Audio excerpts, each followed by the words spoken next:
He speaks to us through his word. You guys have heard me say that before, and I can get all fired up when I talk about this kind of stuff.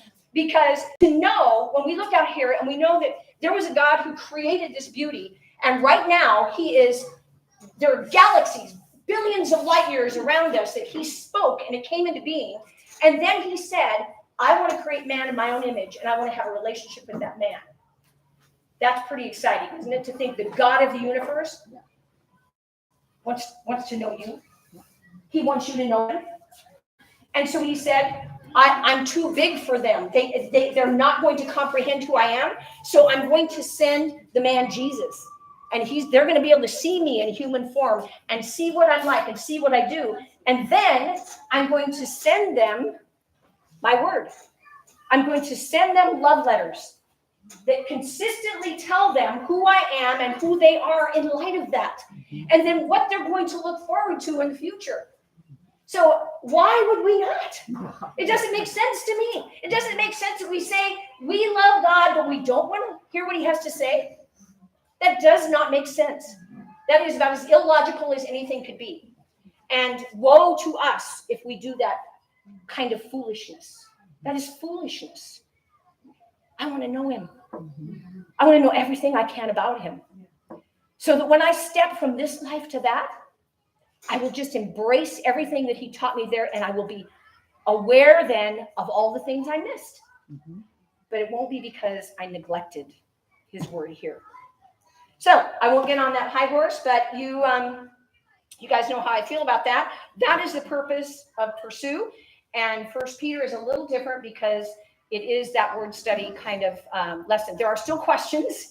On the first one, there's only 4 questions, but on the second one, there's the word study and 10 questions. So it's a lot. So, but I do want to tell you that you can choose to do only a few of the verses. You don't have to do them all, although they're awesome. And it does, after a while, it's just like the word is just washing over you. Every verse that you look up, it just washes over and you're reminded more and more and more about the beauty and the truth and the congruence of his word and how it works. But because of time-wise, I know that time can be an issue. If you only look up 2 of them, if there's 7 different verses, only look up 2 of them. If there's 4, look up 2 of them. You don't have to do them all. That is for your benefit, because I want you to see fully how those terms are being used in the rest of Scripture, and then what kind of a conclusion you can come to by seeing that. If that word is used over in several verses, we get a fuller, more complete picture of what that word meant in the verses we're studying. Do you get what I say? Yep. So that's why we're doing what we're doing. Okay, any questions on that? Is everybody good on that? So today in your groups, you are going to start that lesson together. You're going to start looking up some of those verses and discussing some of those verses, and the actual verses that I put on there that have blanks in them, they're good for memorization, just like they were on the Hebrew study. So that will be helpful as well. So by the time you're looking up that word, you'll never forget it, because there's a lot of those. Okay, so then today, and I know the lecture notes look long, but again, this is 2 weeks. I have the first 2 weeks. You guys know how I am. Those of you who've been here. So I'm probably not going to get a whole lot of this done today because I wrote this like 3 weeks ago. And do you know how much I've thought since 3 weeks ago? So it's like, oh man, how do I do this? How do I stick to it? And yet really want to share some of the things that just, this is what I don't understand. This is such an exciting book. My goodness. It is just continually when I can't express it enough. So anyway, how many of you were not here for Hebrews? I think most of you were, but some of you were not here for Hebrews. Okay, I'm going to go back and connect. We studied Hebrews, which is where we ended at Real Life. Hebrews was a study that is much like First Peter. In Hebrews, of course, we don't know the author, if you remember that, but we do know that the author was trying to convince believers, people who have believed in Jesus, who were now under heavy persecution, that Christ was worth the sacrifice of whatever he had to pay to follow him. That's what Hebrews was about.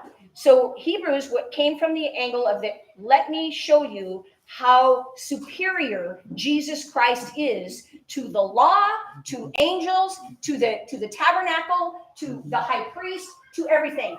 Christ is superior. That was the goal of Hebrews, was to make them understand Christ is worth it. He is worth it because he is superior to anything for the last several thousand years that they had been worshiping. As far as Moses' law was concerned, that was from God indeed. But the supreme add-on, the supreme finality of what God was going to do regarding salvation came about in Jesus Christ.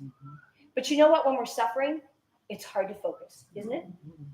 Suffering will more quickly than anything distract us from the realities of that. And back in the day, see, this is what we don't understand. Back in that day, to become a Christian cost you your life sometimes. You didn't just join the group and get to, sign your kids into the childcare and get your lessons. That's not the way it was. It was like, okay, now people are going to want to kill you. Now you can't go home because you've lost your home and you've lost your family. They think you're heretics. To them, you're dead. And your job. Everything that you thought you knew about life is now gone. That's who Christ is, what accepting Christ and becoming a believer in Christ is going to do to your life. So, you better think it through. You better count the cost, right? And then now when the persecution has come, that's what in Hebrews, the author was telling them, I'm reminding you, this is why it's worth it, because this is who Christ is to you. I think today, more than any other time since in my lifetime, it's only been a few years, but is that I think we have lost sight of Christ more than ever in the church. We have lost sight of the value of what it means to belong to Him. We've lost sight of that because we've become comfortable. We've become complacent. We've had these expectations. The world has sucked the life out of us, and we have now bought into a lot of their lie. And things are going to start to happen now where we're going to have to make a decision. We're going to have to decide, whose side are you really on? And it's going to mimic what we read in Hebrews and what we are now going to read in 1 Peter. Because 1 Peter is exactly the same thing. Isn't it interesting that we have so many New Testament books, because Paul addressed this as well, that refer to the fact that, yes, you accepted Christ, now you are suffering. What are you going to do? What are you going to do? Because that's really the question. How much does he mean to you? Did you truly invest your life in who Jesus Christ is, or was he just part of the fun thing, part of the group thing, part of what sounded good at the time? There were too many back then that did that, but there's a lot who do it now. There is no cost to being a Christian now. In fact, we expect to benefit from it, don't we? We expect to be benefited by being believers, not to have it cost us anything. That's not even biblical. That's not the way it was identified in Scripture. So we have believed a lie, but it was being believed even back then. Only their persecution was much different than ours is. It was much more severe. So, but we can learn, because you know what, that's coming. And I don't need to say anything more about that. You guys can just turn the news on and see that it's coming. So, oops. Speaker thing.